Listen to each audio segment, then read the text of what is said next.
What is going on, guys? Welcome along to Arsenal Fan TV, where in this video I'm going to be briefly rounding up some of the Arsenal players on international duty.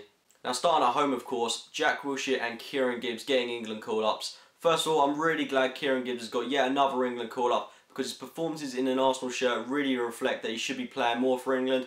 But to be honest, it is really tough for him to get in that England team over the likes of Leighton Baines and Ashley Cole. We did see him for about 40 minutes in the 1-0 defeat to Germany. I thought he played exceptionally well.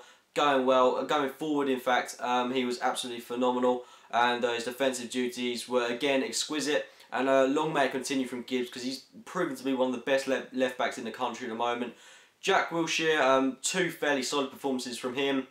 No real wow factor, and nothing that was fairly nothing to criticise really. Again, more solid performances, and he's just developing more as a player. And the more England appearances he makes, the more he will develop. So overall, two really solid performances from our two Englishmen. Moving on to France, it really wasn't a night to remember for Laurent Koscielny in their 2-0 defeat to Ukraine.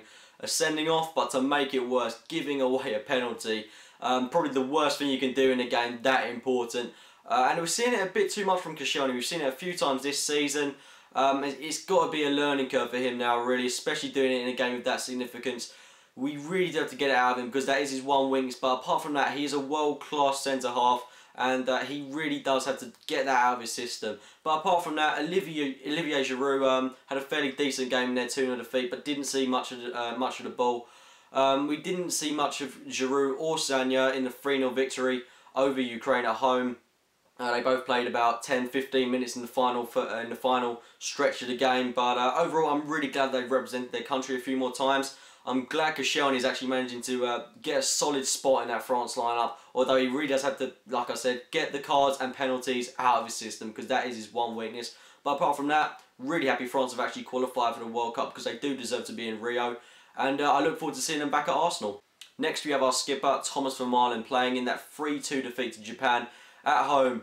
At the end of the day, I'm just glad to see Vermaelen getting a few more appearances for Belgium under his belt, because I know it has been tough for him not playing for Arsenal recently, and I thought he had a really good game at Man United a couple of weeks ago. So I'm just glad to see him back in that Belgium squad, starting the games, because we all know he's a world-class centre-half. It's just a case of rebuilding his confidence at the moment.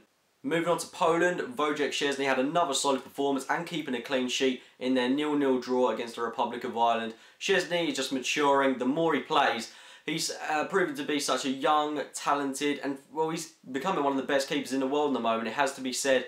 And long may it continue, because we all know that he can develop into something really special at Arsenal. Playing for Spain, you had Nacho Monreal and Santi Cazorla. Monreal started the game above Jordi Alba, who is of course injured at the moment in that 1-0 defeat to South Africa. I thought he played really well at left back, as he always does, and I think it's excellent for Arsenal to have two top quality left backs at the moment, and it's a great problem to have. Santi Cazorla, solid as always, nothing bad to say. He actually managed to score a goal in their first friendly match, and it's great to have a player like him in our squad. And I'm really hoping he actually gets a few more games when they actually do go to the World Cup, because he is probably one of the best attacking mids in the world at the moment. And it's great to have him in that Arsenal team. Now, dare I say his name, Nicklas Bendtner, representing Denmark in their 2-1 victory over Norway. I just think this guy, he is more of an international player than he is an Arsenal player. He looks so more alive when he comes to Denmark, and I think that's down to the fact that his attitude towards Arsenal is absolutely disgusting, and that he doesn't want to be here. But since he's an Arsenal player, I'm going to mention him. He played pretty decently for Denmark, but I'm not sure how much more we're going to see of Bendtner in the coming months. And a hatful of praise has to go to our young right back, Carl Jenkinson, representing the England under-21s in that 9-0 win over San Marino. Actually managing to get a goal himself, and I'm really proud of the guy. And the more appearances he gets for the under-21s, the more likelihood there is of him getting a senior call-up, which he really does deserve at some point. I really do want to see him on that plane to Rio. Another player that has been mentioned recently, Serge Gnabry, with the German coach giving so much praise to him.